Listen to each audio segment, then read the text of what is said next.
In this lesson, we're going to look at 3 more word problems that can be solved after writing equations.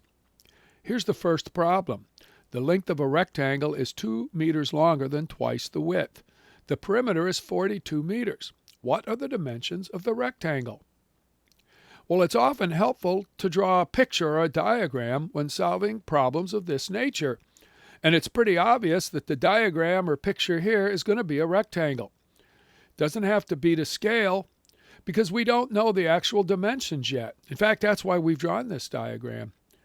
But we do know that the length is 2 meters longer than twice the width. So we draw a rectangle where the length is longer than the width. Then we label one of the sides W, and W stands for width. And the length is 2 meters longer than twice the width, so we label the length 2W plus 3. Of course, we have to know what a perimeter is. And that's the distance around the outside of the rectangle. So it's the lengths of all 4 sides added together. So that's W plus a 2W plus 3 with the parentheses for emphasis. The other width, another W, and one more length, 2W plus 3. They all add up to 42. We combine like terms, we get 6W plus 6 is 42. We subtract 6 from both sides, we get 6W equals 36. Divide both sides by 6. We get W equals 6. That's, of course, the width. The width then is 6, or 6 meters. We do 2 times 6 plus 3 to get 15, or 15 meters for the length. We can now answer the question. The width is 6 meters, and the length is 15 meters. And with the dimension 6 by 15, that means that 2 of the sides are 6 meters long and the other 2 sides are 15 meters long. So if we add 6 plus 15 plus another 6 plus another 15, we get 42. And that's the perimeter of the rectangle, so we've just checked our work. Let's try another problem about a triangle. The second side of a triangle is twice as long as the first side, and the third side is 3 feet longer than the second side. The perimeter of the triangle is 58 feet. How long is the third side? Well, we can tell by reading it that all of these sides have different lengths. So we're going to draw a triangle where all the sides are a little bit different. And it looks like the first side is the shortest. We'll call that S for side. And the second side is twice as long as the first side, so that's 2S. And then the third side is 3 feet longer than the second side, or 2S plus 3. And again, that labeled diagram counts for defining or identifying the variable. And here's our equation. The first side plus the second side plus the third side is 58. S plus 2S plus 2S plus 3 is 58. Combine like terms, 5S plus 3 is 58. Subtract 3 from both sides. 5S is 55. S is 11. So, of course, 2S is 22. And 2S plus 3 is 22 plus 3, or 25. And the 2S plus 3 is the third side. And the question is, how long is the third side? So the answer to the question is, the third side is 25 feet long. And to check our work, we'll add 11 plus 22 to get 33. 33 plus 25 makes 58. That was the perimeter of the triangle, so our work checks out. And our final problem in this lesson is about change. It seems like a lot of algebra books have a lot of questions about money, whether it's bills, ones, fives, and tens, or coins, nickels, dimes, and quarters. This particular question is about nickels, dimes, and quarters. Sandy has some. Together they are worth $2.45, and she has twice as many quarters as nickels and 2 more dimes than quarters. How many dimes does Sandy have? Well, let's start by getting the number of each coin. And we've decided to make our variable n, and that's the number of nickels. And then it says that she has twice as many quarters as nickels, so 2n is the number of quarters.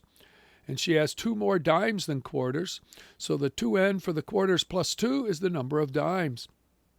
So our variable is n for the number of nickels, and the number of quarters and the number of dimes is expressed in terms of the number of nickels. And all of these add up to $2.45, but there's a little more going on here. n is the number of nickels, a nickel is worth 5 cents. So the worth of Sandy's nickels is 5 cents times the number of nickels she has. So here's our equation.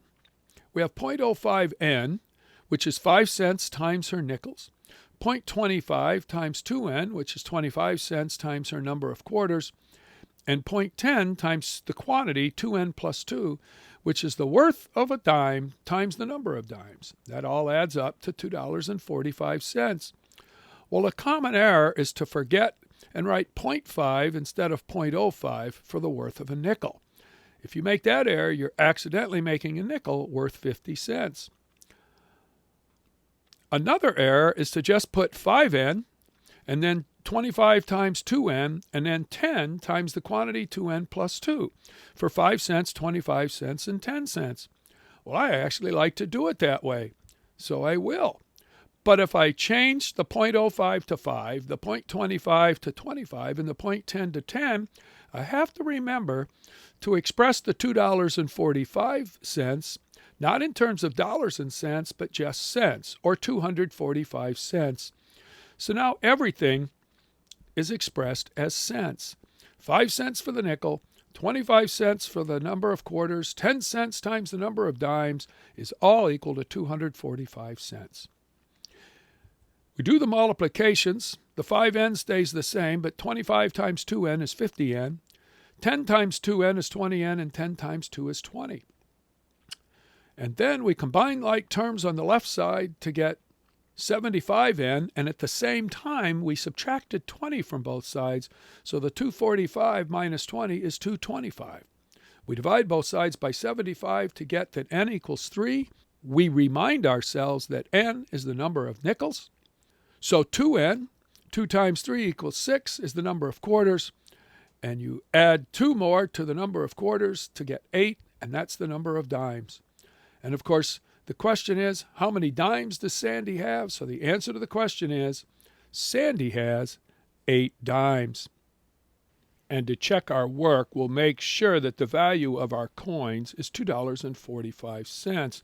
We start with the quarters. 6 quarters is $1.50. Then the dimes. 8 dimes is 80 cents. $1.50 plus 80 cents is $2.30. We add the 3 more nickels, which are worth 15 cents, and that makes $2.45. So we've checked our work, and we're confident with our solution to this problem. And once again, to summarize, when using equations to solve word problems, first identify all of the quantities involved, define the variable as equal to one of the quantities, and then express the other quantities in terms of the first one. Write an equation based on the information given, solve the equation, and answer the question.